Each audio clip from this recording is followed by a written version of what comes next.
নমস্কার বন্ধুরা, সকলকে আমার চ্যানেলে স্বাগত। সমস্ত ধরনের পেনশনার এবং ফ্যামিলি পেনশনারদের জন্য এইবার একটি অত্যন্ত কড়া নির্দেশ জারি করা হলো সরকারের পক্ষ থেকে। এই নির্দেশের ফলে আগামী দিনে সমস্ত ধরনের পেনশনার বা ফ্যামিলি পেনশনাররা বেশ বড়সড় সমস্যার সম্মুখীন হতে পারে। কী সেই নির্দেশ এবং এই নির্দেশের ফলে সমস্ত ধরনের পেনশনার বা ফ্যামিলি পেনশনাররা কতটা সমস্যার সম্মুখীন হতে পারে, সকল কিছুই আজকের ভিডিওতে বিস্তারিতভাবে আলোচনা করব। ভিডিওটি অত্যন্ত গুরুত্বপূর্ণ, তাই প্রথম থেকে শেষ পর্যন্ত অবশ্যই ধৈর্য সহকারে দেখবেন এবং ভালো লেগে থাকলে অবশ্যই একটি লাইক করবেন এবং সকলের সঙ্গে শেয়ার করবেন।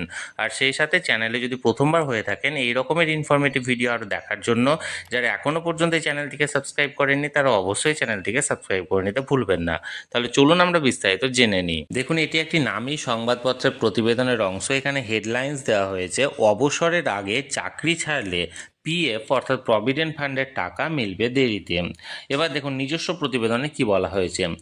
এবার থেকে অবসরের আগে কেউ চাকরি ছাড়লে তাকে প্রভিডেন্ট ফান্ডের অর্থাৎ পিএফের টাকা তোলার জন্য 12 মাস অপেক্ষা করতে হবে। আগে করতে হতো 2 মাস, অর্থাৎ আগে 2 মাসের মধ্যে কেউ যদি অবসরের আগে চাকরি থেকে রিটায়ার নিত বা ভলান্টারি রিটায়ারমেন্ট নিত, তাহলে তারা 2 মাসের মধ্যে প্রভিডেন্ট ফান্ডের টাকা পেত। এবার নতুন নিয়মে বা নতুন নির্দেশের ফলে এবার থেকে তাদেরকে 12 মাস অপেক্ষা করতে হবে। এখানে অবশ্য অবসরের আগে টাকা তোলার ক্ষেত্রে বয়স ধরা হবে 55 বছর। ওই বয়সের পরে চাকরি ছাড়লে অবশ্য টাকা তোলার জন্য 12 মাস অপেক্ষা করার বিধি প্রযোজ্য হবে না, আগের নিয়মই বহাল থাকবে।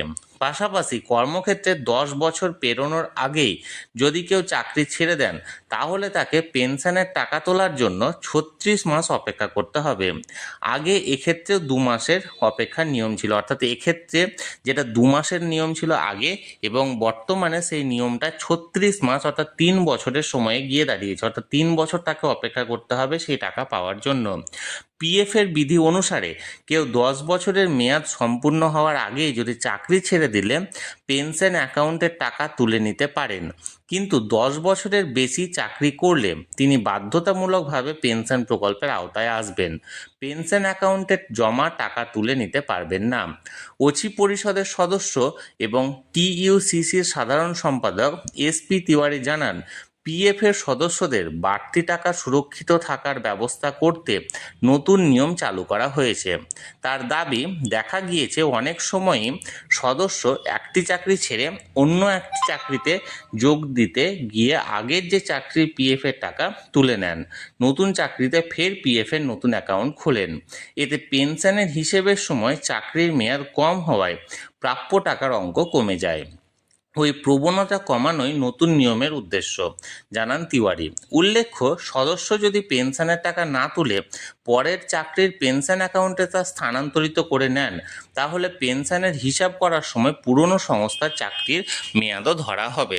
তাহলে বন্ধুরা, এক্ষেত্রে যেটা ইপিএস 95 পেনশন অর্থাৎ ইপিএফও অর্থাৎ এমপ্লয়িজ প্রভিডেন্ট ফান্ড অর্গানাইজেশনের তরফ থেকে নতুন নিয়ম জারি করা হয়েছে। যে নতুন নিয়মে বলা হয়েছে যে কারো অবসরের সময়সীমা অর্থাৎ রিটায়ারমেন্টের এজ যদি 60 বছর হয় এবং আগে যে নিয়ম ছিল অর্থাৎ 55 বছর বয়সের পর তিনি ভিআরএস নিতে পারবেন, কিন্তু কোনো কারণবশত সেই ব্যক্তি যদি অন্য কোনো চাকরি পেয়ে যান এবং সেই চাকরির কারণে তিনি যদি 55 বছর বয়স পূর্ণ হওয়ার আগে যদি তিনি পুরনো চাকরিটা তিনি ছেড়ে দিয়ে নতুন চাকরিতে যোগদান করে এবং সেক্ষেত্রে তার পেনশন অ্যাকাউন্টে বা পিএফের যে ব্যালেন্স পুরনো চাকরিতে এতদিন জমা পড়লো সেই ব্যালেন্সটা আগামী 2 মাসের মধ্যে তিনি ফেরত পেতেন, কিন্তু নতুন যে নিয়মটি কার্যকর করা হচ্ছে সেই নিয়মের ফলে তাকে 12 মাস থেকে 36 মাস পর্যন্ত ওই পুরনো চাকরি অর্থাৎ আগের চাকরির টাকাটা ফিরে পেতে তাকে অপেক্ষা করতে হবে।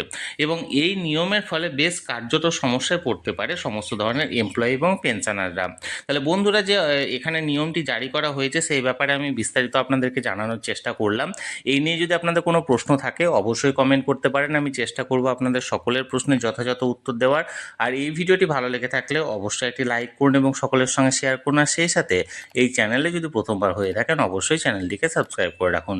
ধন্যবাদ, দেখা হচ্ছে পরের ভিডিওতে।